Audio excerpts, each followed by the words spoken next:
My people, I want you people to take your time and listen to what Rufai is saying concerning this issue between Atiku and Tinubu. All this matter, this way that they go pew pew pew pew. When I just hear wetin Rufai talk, if you just watch the video, help me share am. I wan make them see am and make the Nigerian security agencies, Nigerian force headquarters, make dem hear wetin e dey talk. Na truth talk be this. Make I hear, let me share the video.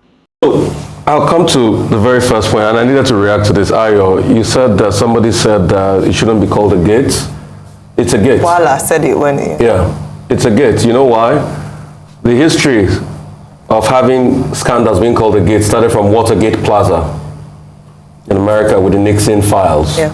So this is a gate. And I'm tired of people coming to teach us our jobs here as journalists. I've said that for the upton time. And if you're going to do, make better arguments. I like to listen to Wasiu Ayinde Marshal on long drives and long trips. I'm a huge fan, I confess. And he sang a song. He said 23, 24. That means that's about life.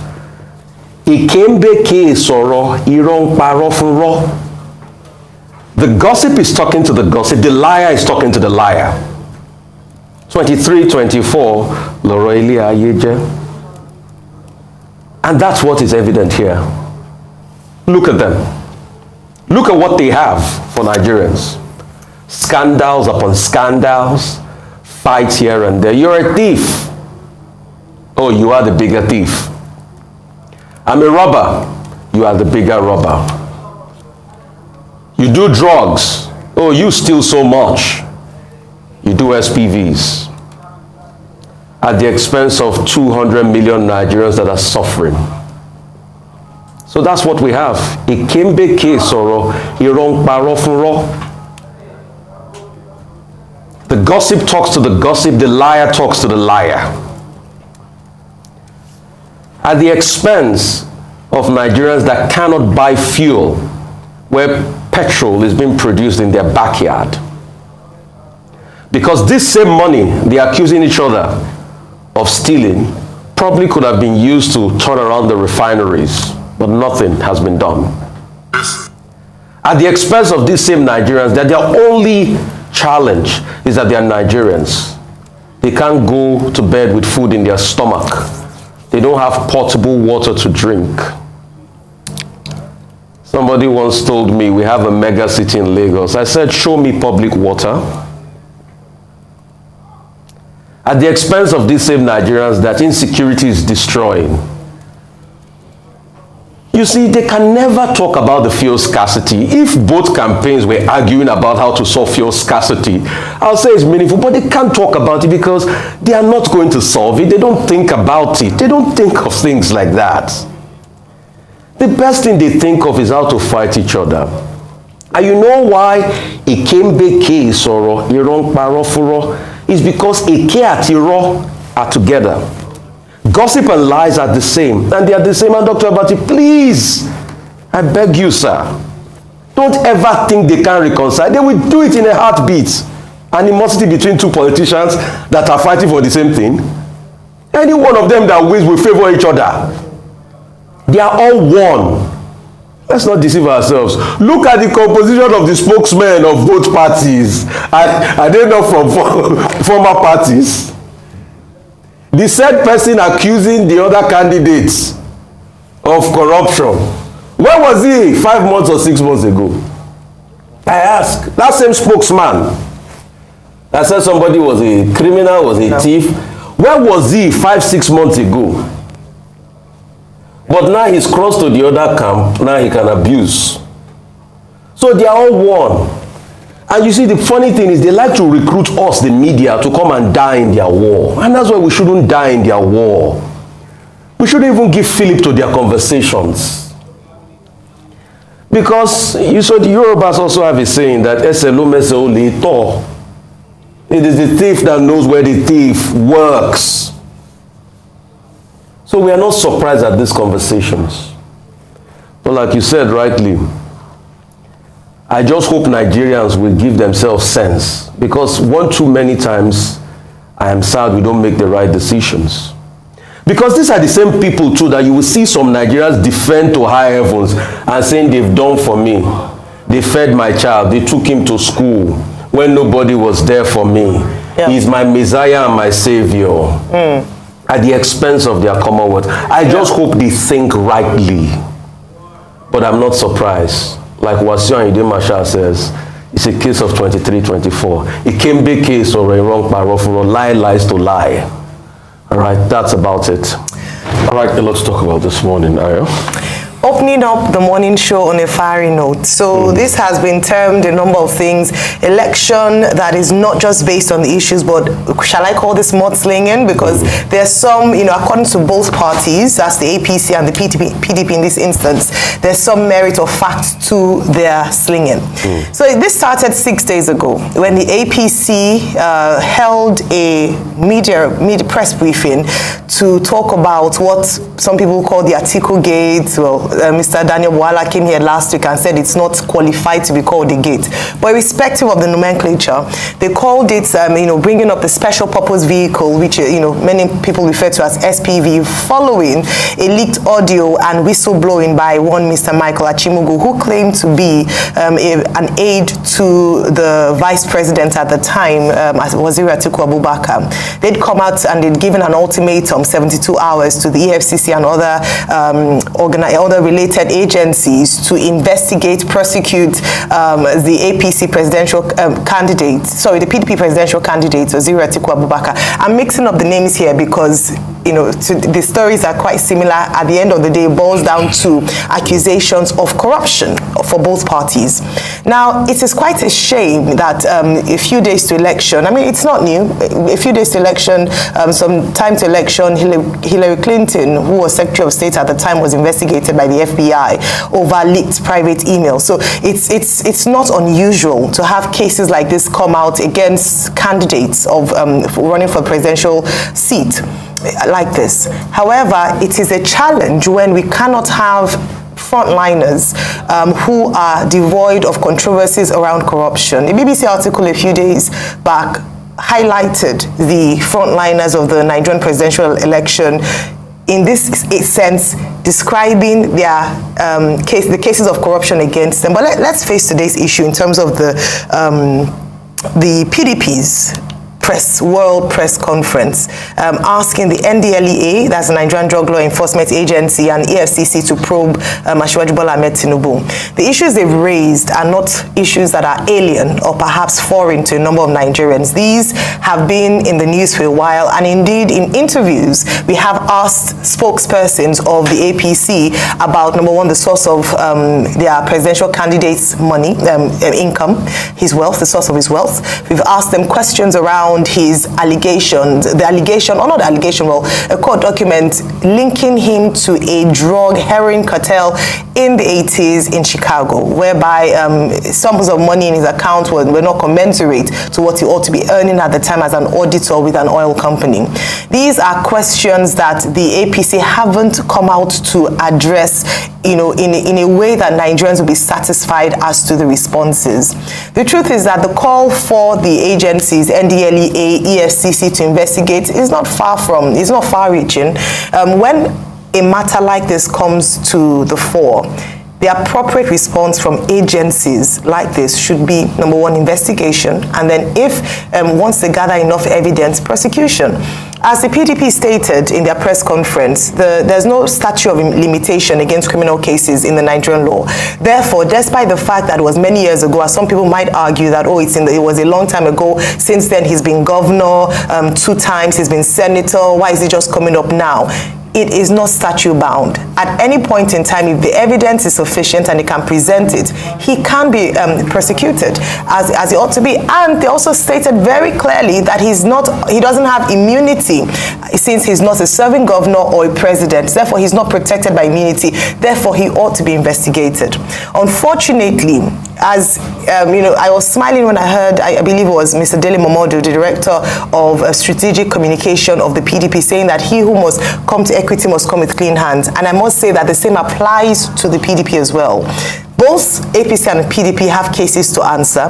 I believe that the most important part of this is that Nigerians are watching.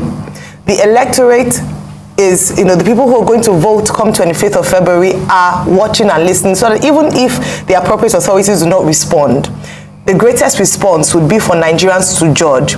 That bearing in mind these accusations, well, I won't call them revelations because they've been out there for a while now, who is fit enough to be the president of the Federal Republic of Nigeria come 29th of May 2023. The ball is in the court of Nigerians. Dr. Patti? Okay. I read a commentary on this by Dr. Abimbola Adelakun in Punch of January 19. A piece titled Tinubu versus Atiku, Ojoro Council Ojoro. And some of the submissions made by Dr. Adelakun, cannot even be improved upon because she's right on the spot in commenting on all of this. She says, spokespersons will always find something to do. It is normal for them to feign indignation so that they can get into the news. And that much of what we're witnessing is just people huffing and puffing. And that at the end of the day, nothing will come out of it. Now, how did she make the point? She said nobody should be surprised that no institution has even responded. After all, Keyamo gave a 72-hour ultimatum. The ultimatum has since passed. Nothing has happened because the agencies probably just see this as just politics. It doesn't interest them, okay? So many contradictions. I would like to quote from her piece. She says, the two sides, 1-0, trying to balance itself on top of another 0, exemplifying what is wrong with Nigeria. This is what is wrong with Nigeria, the quality of discourse that we have in this space. All of a sudden, political campaign has degenerated on both sides of the two main political parties to what is better described as argumentum ad hominem. And in this, the argumentum ad hominem, Dr. Adelakun tells us that it will blow over. All of this will end and Nigeria will move on because nothing will come out of it. Then she concludes, I quote, both parties know that nothing will come out of their show of shame. And that is why this frivolity is so emboldened. Their puerile exchange is a game of two unscrupulous players trying to even out each other's cheating. Both may find their mutual ojoro entertaining, but the discerning among us refuses to be impressed. This is the conclusion by Dr. Adelakun in that piece, Tinubu versus Atiku, Ojoro Council Ojoro. And of course, you can see it. The APC, they held their own world press conference. And then the PDP has also come with their own world press conference. The APC was saying that, Atiku Abubakar should be arrested. They gave 72-hour ultimatum to state agencies. They've been ignored. The PDP now has come forward to say, arrest Tinubu so that he doesn't turn Nigeria into a place worse than Colombia. They argue, okay? And this is a case of everybody going to the kitchen, and in fact, they are not just throwing knives now. They have uprooted the kitchen sink. They are throwing in every direction. And yet, I keep saying that this is, ironic, because on both sides, you wonder, what this is all about at the end of the day. I recall that Daniel Boala came here and talked about the principle of extopel with regard to some of the allegations against Atiku Abubakar. Okay, but the same Boala, I guess is the only lawyer in that team. He's saying that criminal cases don't have statute of limitation. But he came on this program to give the impression that there is a statute of limitation. Or maybe I misrepresent him, but I recall he talked about extopel. Now, in their submissions, they also quoted a certain Dayo Akpara, former managing director of Alpha Beta Consulting. Now, they exhumed all the things that Dayo Akpara said. But the same Dayo Akpara wrote an article over the weekend saying that Tinubu is the best man since the invention of toothpaste. Are they not aware that the man has eaten his words? He is now campaigning, the same Akpara is now campaigning for the same Tinubu that he accused of money laundering and of, fraudulent practices, just a few years ago. So you find some of these contradictions in the various submissions. But I find very instructive the submission by Dr. Adelakun that, look, at the end of the day, nothing will come out of this. After February 25, everybody will calm down. Maybe they will drink ice water and everybody will calm down because the battle will have been won and lost. However, the danger in this is that, the stage seems to be set for lack of reconciliation because the bitterness is so much. How will people look themselves in the face after all this conflict, all this crisis, which shows no regard for the rule of law? In fact, the PDP spokespersons, they were so clever, they even accused the APC presidential candidate of humiliating the president, disparaging the president, undermining the president of Nigeria, and they devoted like 2 paragraphs to that. I said, okay, if the president were to read this, he's supposed to be angry with the candidate of his own party, So this is the kind of game that you find, and it's ironic that this is happening just when the second National Peace Committee meeting held, and we had all these presidential candidates there, and they said, they will give peace a chance. It doesn't look like the presidential candidates themselves are talking to their spokespersons. The spokespersons are turning this thing into war, and I hope that maybe the National Peace Committee, within the limited time that is available, will summon these spokespersons of the political parties, because they are really the issue here. The candidates will say, Atiku says, I will not descend into the arena. I will campaign on my record. Bola Tinubu too will say, well, I'll stay above the fray. But the spokespersons are not listening to their masters, to their paymasters, which is the unfortunate part. Then to balance it, of course, the APC Presidential Campaign Council has also responded through Bayo Ononuga, who in equal measure told his PDP colleagues that they are rehashing old fables and tales, falsehoods that will have no effect, and that he thinks that Atiku Abubakar lacks the character to be president of Nigeria. Okay, are these the issues we want? We want these spokespersons and their principals to discuss the issues that affect us directly. Rather than amplify that, they are advertising to end with Dr. Adelakun's point. All that is wrong with Nigeria.